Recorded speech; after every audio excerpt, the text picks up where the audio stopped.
اب جو دو رکوع اگلے آ رہے ہیں یہ بڑے اہم ہیں اس اعتبار سے کہ یہ تاریخ بنی اسرائیل کا غزوہ بدر ہے جس کا تذکرہ ہوگا۔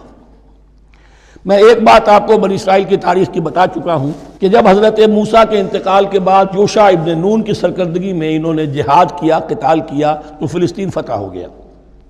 لیکن انہوں نے چھوٹی چھوٹی حکومتیں 12 بنا لی اور آپس میں لڑتے بھی رہے۔ لیکن 300 برس کے بعد پھر صورتحال پیدا ہوئی، وہ واقعہ ہوگا جو اب سامنے آ رہا ہے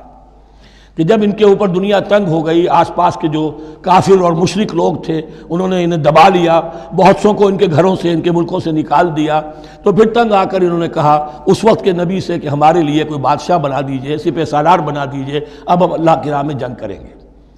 تو وہ جو جنگ ہوئی ہے طالوت اور جالوت کی، اس جنگ کے بعد سے خلافت راشدہ شروع ہوئی ہے دور بنی اسرائیل کی۔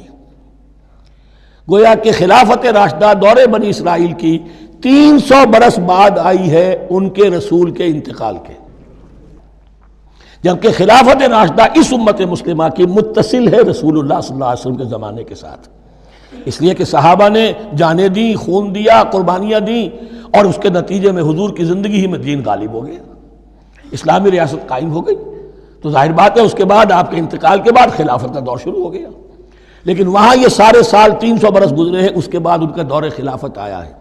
اور اس میں بھی 3 خلافتیں ہیں کہ جو متفق علیہ ہیں، ویسے وہاں تو وہ نبوتیں ہیں، طالوت علیہ السلام، داؤد علیہ السلام اور سلیمان علیہ السلام۔ چوتھی خلافت پر آ کر تقسیم ہو گئی ہے، جیسے حضرت علی کے زمانے میں چوتھی خلافت میں عالم اسلام جو ہے دارالاسلام منقسم ہو گیا کہ مصر اور شام نے حضرت علی کی خلافت کو تسلیم نہیں کیا۔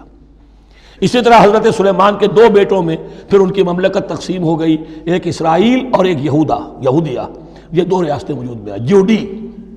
بہرحال یہ جو واقعہ تھا کہ جس کے بعد خلافت راشدہ شروع ہو رہی ہے،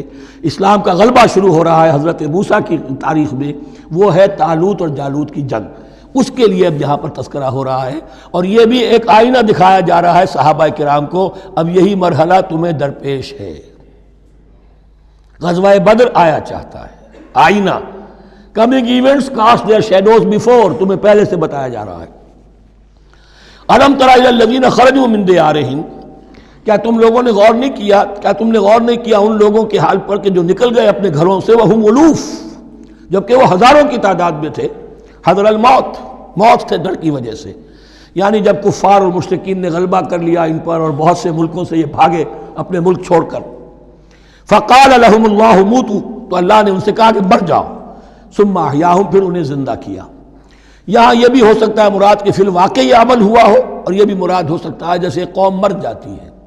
لیکن پھر اس کا نشأت ثانیہ ہو جاتی ہے، پھر اللہ نے ان کے اندر ایک جذبہ پیدا کر دیا، یعنی یہاں پر مرنا اور احیاء جو ہے وہ معنوی ہو، روحانی ہو، اخلاقی ہو، وہ بالفعل جسدی نہ ہو، لیکن اللہ کے اختیار سے باہر نہیں، اس کی قدرت میں ہے، سب کو مار کر بھی دوبارہ جلا سکتا ہے۔ ان اللہ لذو فضل علی الناس ولکن اکثر الناس لا یشکرون، اور یقیناً اللہ تعالیٰ تو اپنے بندوں پر بڑا فضل کرتا ہے، لیکن اکثر لوگ جو ہیں شکر نہیں کرتے، ناقدری کرتے ہیں اللہ کے احسانات کی۔ لیکن اب وہ غزوہ بدر جو ہے ان کا سابقہ امت مسلمہ کا، اس کا حال بیان کرنے سے پہلے مسلمانوں سے گفتگو ہو رہی، اس لیے کہ ہے تو ساری ان کے لیے، ان کی ہدایت کے لیے۔ تاریخ بیان کرنا قرآن کا مقصد نہیں ہے، تاریخ کی کتاب نہیں ہے یہ، تو جو پروسیس آف ریولوشن چل رہا تھا، جو جد و جہد تھی، جو تحریک تھی محمد رسول اللہ کی، جس مرحلے میں سے وہ تحریک گزر رہی ہے، اسی مرحلے کی مناسبت سے سابقہ تاریخ سے بھی واقعات لائے جا رہے ہیں، اور اسی کی مناسبت سے وہ جو بھی وقتی احکام ہیں وہ دیے جا رہے ہیں۔ وَقَاتِلُوا فِي سَبِيلِ اللَّهِ وَاعْلَمُوا أَنَّ اللَّهَ سَمِيعٌ عَلِيمٌ، اور جنگ کرو اللہ کے راستے میں، اور جان لو اللہ تعالیٰ سب کچھ سننے والا اور جاننے والا ہے۔ مَنْ ذَا الَّذِي يُقْرِضُ اللَّهَ قَرْضًا حَسَنًا فَيُضَاعِفَهُ لَهُ أَضْعَافًا كَثِيرًا، کون ہے وہ شخص کہ جو اللہ کو قرض حسنہ دے؟ یہ انفاق جب کیا جاتا ہے خالص اللہ کے دین کے لیے، تو اللہ کہتا ہے یہ میرے ذمہ قرض ہے، دین میرا ہے، تم میرے دین کو غالب کرنا چاہتے ہو، میری حکومت قائم کرنا چاہتے ہو، تو جو کچھ اس میں خرچ کرو گے وہ مجھ پر قرض ہے، قرض حسنہ ہے۔ من ذا الذی یقرض اللہ قرضا حسنا فیضاعفہ لہ، تو اللہ اس کو اس کے لیے بڑھاتا رہے، دگنا کرتا رہے، اضعافا کثیرا، دگنا چوگنا، بہت گنا۔ واللہ یقبض و یبسط، اور اللہ ہی کے اختیار میں کسی چیز کو چھوٹا کر دینا، سکیر دینا اور کھول دینا اور کشائش کر دینا۔ وَإِلَيْهِ تُرْجَعُونَ، اور اسی کی طرف تمہیں لوٹا دیا جائے گا۔ یہاں دیکھیے یہ دونوں چیزیں، جہاد بالنفس اس کی آخری شکل قتال، اور جہاد بالمال اس کے لیے پہلے لفظ آ رہا تھا انفاق، اب قرض حسنہ، اللہ کو قرض حسنہ۔ أَلَمْ تَرَ إِلَى الْمَلَإِ مِن بَنِي إِسْرَائِيلَ مِن بَعْدِ مُوسَىٰ، کیا تم نے غور نہیں کیا موسیٰ کے بعد بنی اسرائیل کے سرداروں پر، ملا من بعد موسیٰ، اذ قالوا لنبی لہم، جبکہ انہوں نے اپنے نبی سے کہا۔ یہ تو میں آپ کو حدیث سنا چکا ہوں، کوئی وقت ایسا نہیں گزرا حضرت موسیٰ کے بعد کہ نبی کوئی نہ کوئی موجود نہ رہا ہو، حضرت عیسیٰ تک۔ اس زمانے کے جو نبی تھے ان سے انہوں نے کہا لَهُمْ مُبَعْثْ لَنَا مَلِكًا نُقَاتِلْ فِي سَبِيلِ اللَّهِ، اب ہمارے لیے کوئی بادشاہ مقرر کر دیجئے تاکہ ہم اللہ کی راہ میں قتال کریں، جنگ کریں۔ یہاں بادشاہ سے مراد ہے جو سپہ سالار ہو۔ نبی ہے تو ظاہر بات ہے کہ نبی کا رتبہ تو بلند رہے گا، لیکن نبی کے تابع ہو کر کوئی شخص کہ جو جنگ کی سپہ سالاری کر سکے اس کو نامزد کر دیجئے۔ قال هل عصيتم ان كتب عليكم القتال الا تقاتلوا، جو نبی تھے یہ سیموئیل نبی تھے، سموئیل، یہ آپ اولڈ ٹیسٹمنٹ میں پڑھیں گے سیموئیل نبی۔ انہوں نے کہا کہ اس کا بھی اندیشہ ہے کہ جب جنگ فرض کر دی جائے اللہ تقاتلوا، پھر تم جنگ نہ کرو، یعنی ابھی تو بڑے تمہارے دعوے ہیں، بہادری دکھا رہے ہو، بڑا جوش و خروش ہے، کہیں ایسا تو نہیں ہوگا کہ ادھر سے میں اللہ تعالیٰ سے اجازت بھی لوں جنگ کی اور تمہارے لیے کوئی سپہ سالار یا بادشاہ بھی بنا دوں اور پھر تم جنگ سے کنی کترا جاؤ۔ قالوا وما لنا الا نقاتل فی سبیل اللہ، ان کا کیسے ممکن ہے کہ ہم اللہ کی راہ میں قتال نہ کریں؟ وقد اخرجنا من دیارنا وابنائنا، جبکہ ہمیں نکال دیا گیا ہے ہمارے گھروں سے اور ملکوں سے اور اپنے بیٹوں سے، یعنی ان کی اولاد کو تو انہوں نے غلام بنا لیا،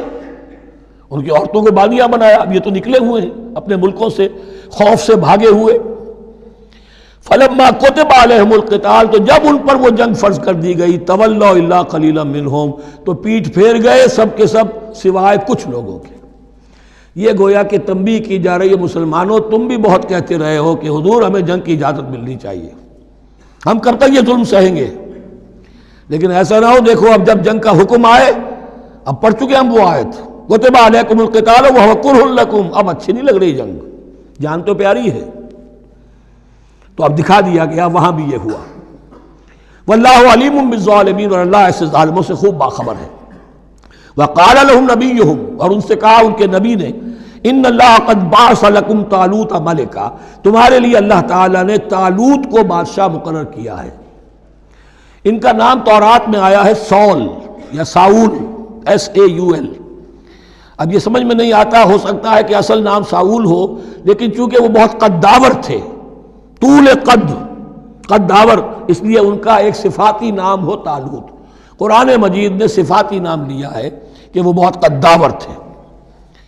قالوا انا یکون له الملک علینا، اب انہوں نے کہا کیسے ہو سکتا ہے کہ اسے بادشاہت ملے ہمارے اوپر،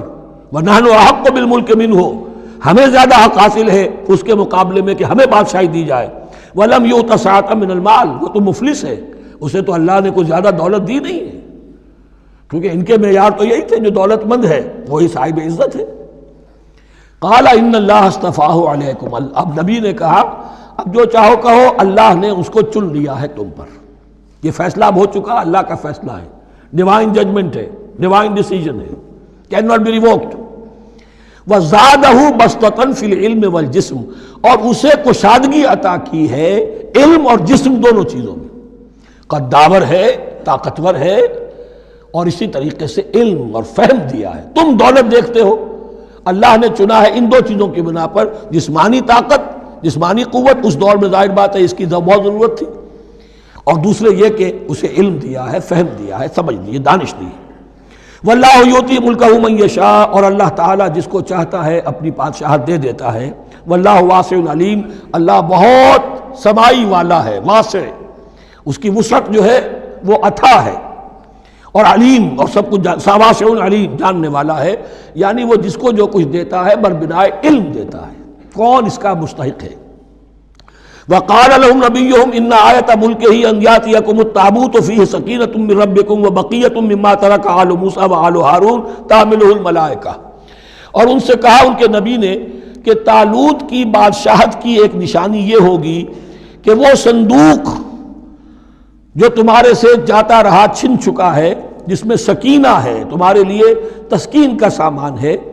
تمہارے رب کی طرف سے، اور بقیت مما ترک آل موسیٰ و آل ہارون، اور کچھ تبرکات ہیں جو آل موسیٰ اور آل ہارون کے اس صندوق میں رکھے ہوئے ہیں، تحملہ الملائکہ، وہ ملائکہ کی تحویل میں ہے۔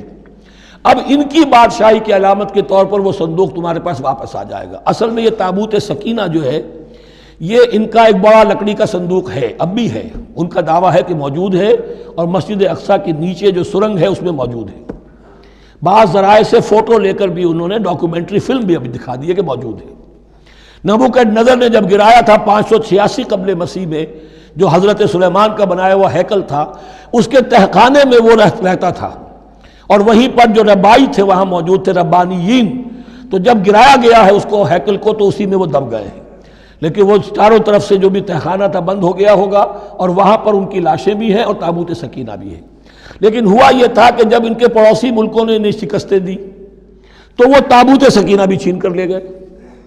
اب اس میں گویا کہ ان کے لیے بہت بڑی بات تھی کہ ان کے لیے کم سے کم ایک دل کی روحانی تسکین کا سامان تھا۔ ہمارے پاس حضرت موسیٰ کے تبرکات ہیں، عصائے موسیٰ اس میں ہے، رکھا ہوا ہے، اب بھی ہے۔ اسی طریقے سے اس میں وہ جو جن تختیوں پر تورات لکھی ہوئی دی گئی تھی حضرت موسیٰ کو، وہ موجود ہے، ان کے کہنے کے مطابق اب بھی ہے۔ تو اس طریقے سے ان کے لیے تسکین ہوتی تھی، جیسے کہ مسلمان کو خانہ کعبہ کو دیکھ کر تسکین ہوتی ہے، تو فرمایا اس میں تمہارے لیے سکینت بھی ہے، اور تمہارے آل موسیٰ اور آل ہارون کے تبرکات بھی ہیں۔ تحملہ الملائکہ، اس وقت وہ ملائکہ کی تحویل میں ہوا یہ کہ جہاں وہ تابوت لے گئے ان کے دشمن، وہاں پلیگ آ گئی۔ انہوں نے سمجھا کوئی نحوست ہے اس کے اندر جس کی وجہ سے پلیگ آ گئی ہے، انہوں نے ایک چھکڑے کے اوپر اس کو رکھا اور بیلوں کو ہانک دیا، جاؤ جدھر جانا ہے۔ تو حضرت سموئیل نے ان سے کہا کہ طالوت کا اللہ کی طرف سے نامزد کیے جانا ایک علامت اس کی یہ ہوگی کہ وہ تمہاری تسکین کا سامان جو تم سے چھن گیا تھا، ان کے عہد امارت میں یا ان کے عہد ملوکیت میں تمہیں واپس مل جائے گا، اور وہ فرشتوں کی تحویل میں ہے۔ تو ایک روز وہ چھکڑا جو ہے وہ لیے ہوئے وہ تابوت ان کے ہاں پہنچ گیا۔ ان فی ذلک لآیۃ لکم ان کنتم مؤمنین، یقیناً اس میں تمہارے لیے نشانی ہے اگر تم ماننے والے ہو۔